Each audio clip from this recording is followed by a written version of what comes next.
안녕하세요. 이국섭의 작은 도서관입니다. 오늘은 21대 총선에서 진보가 압승을 했고 보수가 참패를 했습니다.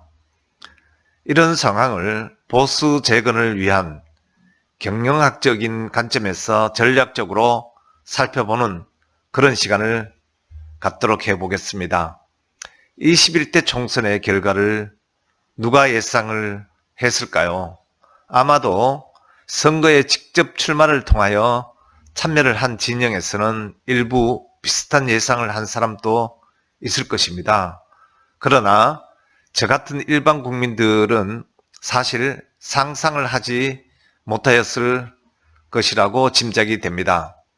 저는 중도의 의견을 갖고 있는 사람입니다.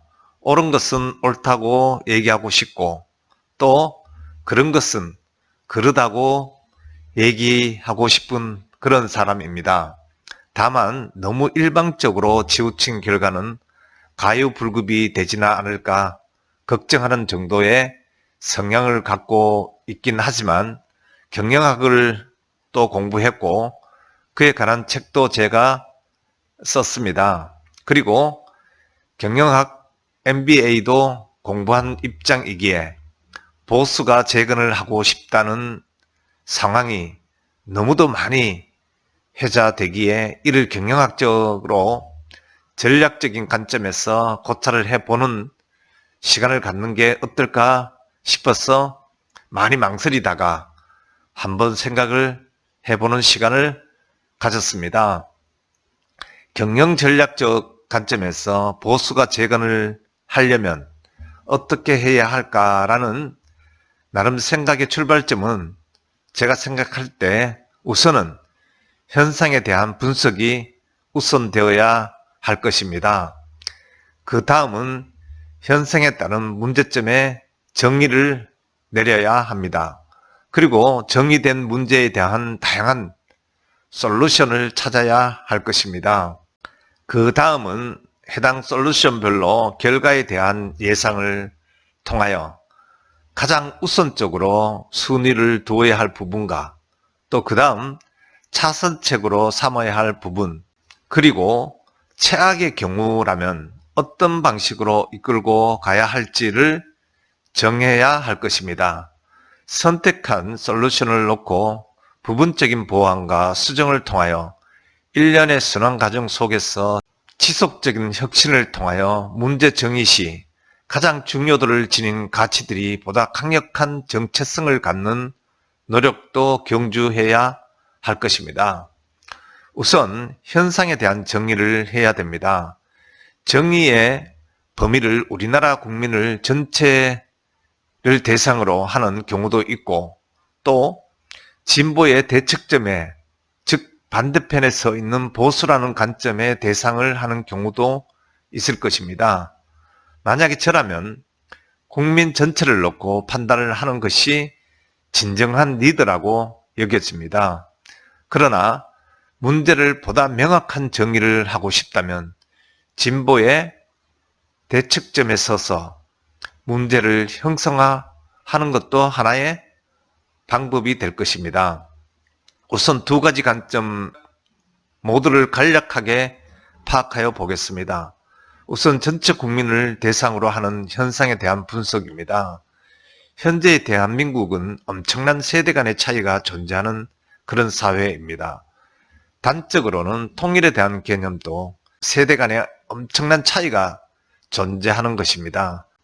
저는 나이가 586 세대이기에 통일은 필요한 과제라는 생각을 갖고 있습니다만 저와 같은 또래의 사람들 중에 일부는 통일은 이미 물 건너간 시대적 과제라고 생각하는 이들도 있을 정도이다 보니 예컨대 저보다 젊은 세대는 더욱더 이 생각이 다를 것이라고 자명합니다. 독일과 오스트리아와 같이 같은 언어를 사용하고 민족도 게르만족으로 같은 상황에서도 국가라는 개념에서는 서로 다른 국가로 존재하는 상황을 볼 때 크게 무리라고 여겨지는 생각은 아니라고 여겨집니다. 서로 생각이 다를 수 있습니다. 또한 기업을 경영하는 입장에서 보았을 때 2020년 4월경에 상공회의소에서 세대별 심층조사를 한 자료를 보면 세대 간에는 엄청난 세대 차이를 느끼고 있다는 사실도 우리는 주목할 필요가 있습니다. 나이가 많은 사람이 세대 간의 차이를 더욱더 많이 느낀다는 사실입니다. 또한 개인주의 성향이 강해진 요즘 20대, 30대 세대의 사회 진출과 낮은 조직 경쟁력을 세대 갈등의 원인으로 꼽는 사실도 주목할 필요가 있습니다. 이는 아마도 세대별로 지향하는 목표 지점이 서로 다르다는 것을 극명하게 보여주는 자료라고 여겨집니다. 더불어 조직의 체질을 가족 같은 회사에서 프로팀 같은 회사로 개선해야 하며 경기에 임하는 선수가 팀을 위해서 뛸 때 팀은 선수가 원하는 것을 반드시 지원하고 줘야 한다는 원칙이 필요함을 말하는 것입니다. 따라서 정치를 하려는 리더가 되고자 하는 사람들은 혹은 정당이라면 세대별로 추구하는 가치에 대한 민주적인 협의를 치열하게 해야만 한다는 것을 의미합니다. 그러므로 현상 분석부터 또 정치가 진정 이루고자 하는 부분이 무엇이어야 하는지를 끄집어내야 한다는 것을 말하는 것입니다. 결국에는 전 세대가 참여를 한 상태에서 다른 쪽에 있는 상대의 세대들도 모두가 수긍하는 지향점이 무엇인지를 알아야 함을 의미한다고 보여집니다. 정의에 대한 범위를 진보의 대척점에서 범위를 축소한다면 앞서 얘기한 방식을 그대로 범위만을 축소하여 진행해야 할 것입니다. 보수 혹은 우파가 지향할 절대 가치가 무엇인지를 우선 정해야 합니다.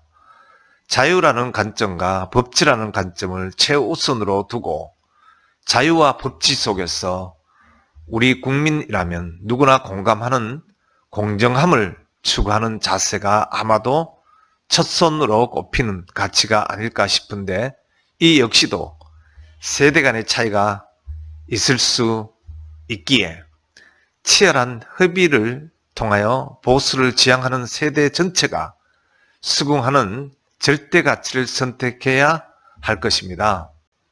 그 다음에는 절대 가치를 구현하는 방법을 어떻게 규정하는지가 현상 분석의 시초가 아닐까 싶습니다. 진보는 흔히 평등과 분배를 중시한다고 말합니다. 또 보수는 자유와 경쟁을 통한 성장을 중시한다고 하는 것 같습니다. 어느 하나라도 놓쳐서는 안 되는 중요한 가치일 것입니다. 다만 어느 것이 우선이 되어야 하는지는 차이가 있을 것입니다. 그리고 그 가운데에서 공통되는 부분은 아마도 그 모든 가치가 우리 국민을 위하는 일임은 자명할 것입니다. 이런 상황 속에서 첫 단추를 어느 가치로 갈 것인지를 정해야 할 것입니다. 자신들의 영달만을 우선하는 자세는 절대로 해서는 안 될 것입니다. 혹여라도 오이밭에서 각근을 매는 일은 없도록 주의를 하는 것과 같이 남의 의심을 받을 행동은 애초에 하지 말아야 합니다. 이것은 반드시 절대 명제로 지켜야 할 부분입니다.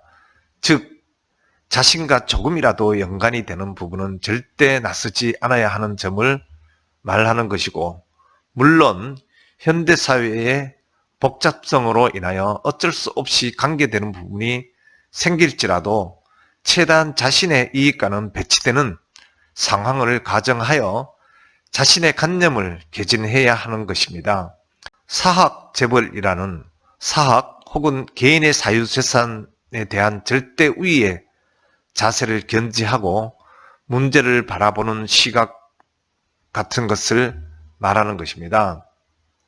자신이 몸담은 조직이 검찰 혹은 법조계라면 해당 분야의 이익 혹은 안위보다는 일반 국민이 원하는 방법과 개념이 무엇인지를 우선하는 자세를 말하는 것입니다. 물론 이런 말들이 어렵고 복잡한 문제일 것입니다.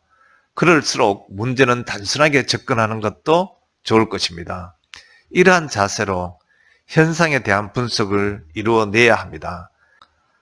따라서 현상 분석을 위한 그 치열함은 모든 과정의 반 이상의 공력이 필요할 것입니다. 시간은 없겠지만 반드시 거쳐야 할 절대 관문입니다. 이 점은 반드시 명심해야 할 그런 부분입니다. 절대적으로 어렵고 힘든 일일 것입니다. 그럼에도 불구하고 해야 할 일이라고 여겨지기에 한 사람의 국민 입장에서 오늘 이 영상을 통해 한마디 첨언하는 기회를 가져보았습니다. 고맙습니다.